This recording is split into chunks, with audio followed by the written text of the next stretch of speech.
So, nakuha ko na yung result ko. Ngayon lang. Ang hindi lang talaga normal. Ano po? Yung sa liver. SGPT. Naku yun.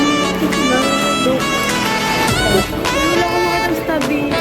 Stabi na lang yan. Stabaylo. Stabi na. Stabaylo. Stabaylo. Stabi nga. Hi guys! So, long time no see. So, medyo matagal akong hindi nakapag-vlog. Ngayon na lang uli. Kasi I have a lot of things na finocus muna bago ako nag-vlog uli. So, it's already 12:04 PM and it's Monday today. So, we're going to SM North. Kasi nung, kailan ba yun? I think that was Saturday. Bumili ako ng mga gamit ng mga bata. Shoes and bags. And then, yung size nung nakuha ko para kay Ella is malaki. So, kailangan namin ipapalit sa SM North. And then, that time din, that day, Saturday, galing din ako ng hospital. Not actually hospital, clinic. Nagpakuha ako, nagpa-lab test ako, consult, ganyan, annual check-up, gano'n. Hindi ko na siya na-vlog kasi, ano bang reason? Hindi rin naman kasi pwede mag-film dun sa loob. Kaya wala na rin. Hindi na rin ako nakapag-video pa. So, eto, today, I decided to... Ayan yung proof. Proof of life. Ganyan. So, eto yan, no, dalawa sila actually. So, sobrang dehydrated ako. Tapos, that time wala akong tulog no kinuhanan ako ng dugo. Kulang yung dugo talaga na nakuha sa akin. So, kaya ang nangyari, eto. Namasa talaga siya ng bongga. Like yung tinusok, tapos ginanon-ganon. Sobrang sakit niya. Ito na sila. Yan. Papaayos din pala talaga namin yung microwave namin kasi sumabog siya, guys. Sumabog siya. Kaya ang siste, kailangan namin ipaayos, ibalik sa pagawaan. So, yun lang naman guys. Bali, update ko kayo mamaya kung ano yung result ng laboratory ko. So, yun lang. Ayan, nandiyan na sila Lulu. Si Mama. Ito, papasok na. Ala, ganda ko! Dadalhin muna namin yung microwave sa pagawaan and then diretso na kami ng SM North. Nandun din ako nagpa-check up sa sa New World. Malapit lang doon sa SM North. Kaya, yun lang. Mamaya ulit. Bye! Bye-bye!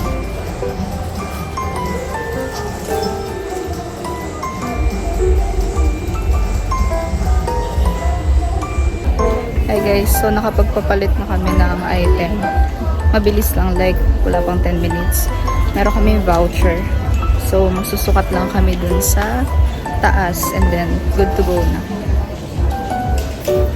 Ay, sakit na ulo ko. Legit. After this, kunin ko muna yung result ko. Then, pasyal-pasyal na kami ng mga pamangkin ko. So, yun lang. Maya ulit. Bye!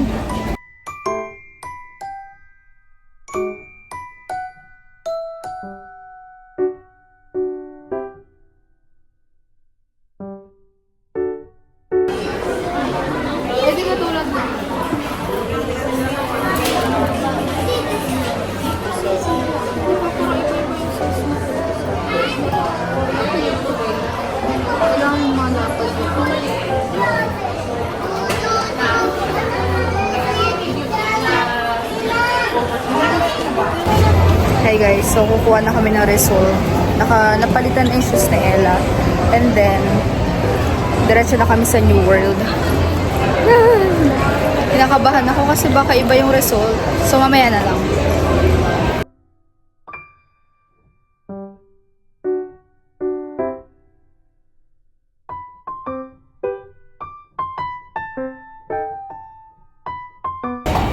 Hi guys. So, nakuha ko na yung result ko. Ngayon lang. Dito kami sa Bonchon.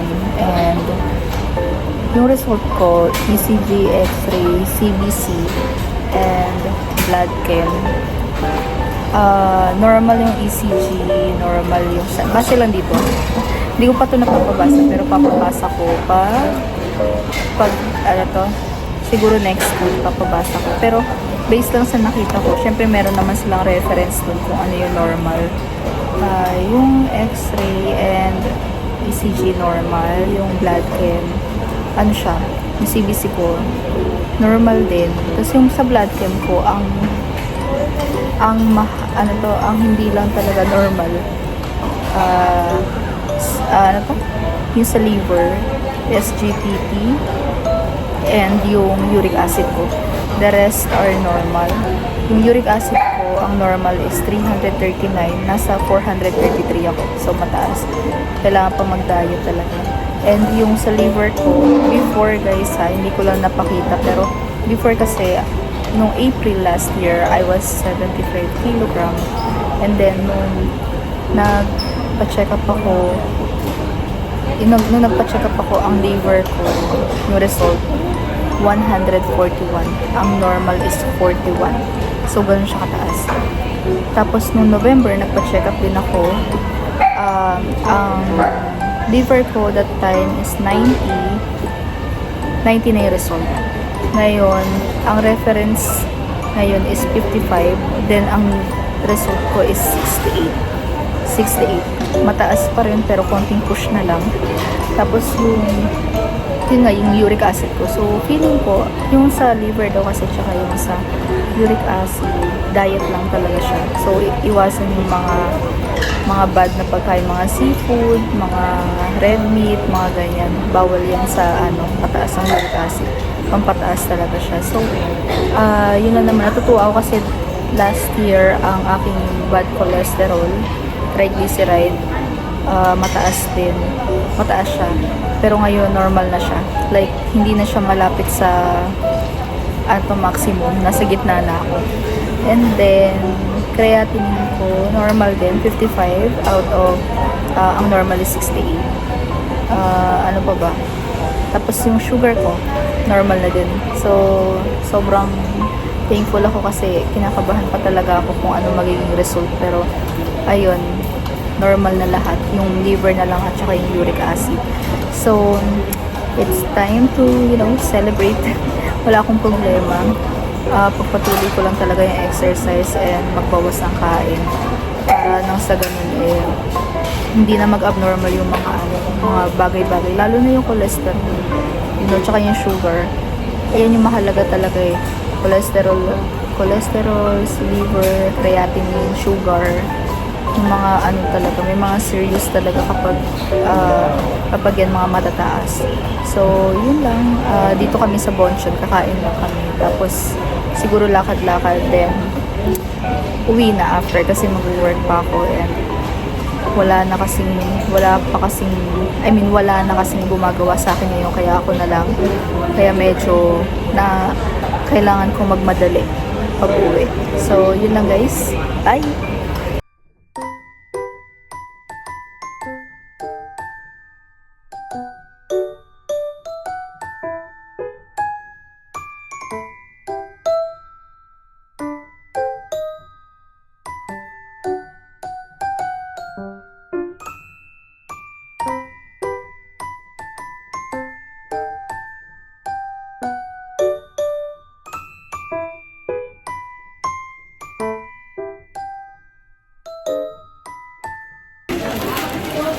Hey guys, so nandito kami sa National Bookstore. Naku, look. And bumili kami nito and this one. Stop paper please. Nag-word search ka. Nag-stop naman ako. Nag-stop na ako kasi parang ganda niya basahin. So, book. Uy, wala akong makita ng stubby. Stabilo. lang yun. Stabilo. Stabilo. Stabilo. Stabilo. Stabilo ha. So, yun lang. Pauwi na kami after this, guys. Kasi, wala naman na kami gagawin. Uwi na kami. Ayun o, ang dami. Bye. Hi, guys. So, pauwi na kami. It's already 4:51 p.m. And nagmamadali talaga kami actually. Gawa nga ng, abutan kami ng rush hour. So, actually, ang ginawa lang namin is binalik yung sapatos, kinuha yung result, pumunta sa Decathlon, sa bookstore, kumain ng BLK, kumain sa Bonchon. Yan talaga totally na pinaka-total or summarization ng aming mga ginawa ngayong araw. So, wala naman na kaming ibang gagawin pa. Diretso bahay and actually Di mag-work ako. Oops! Mag-work ako and then, yun.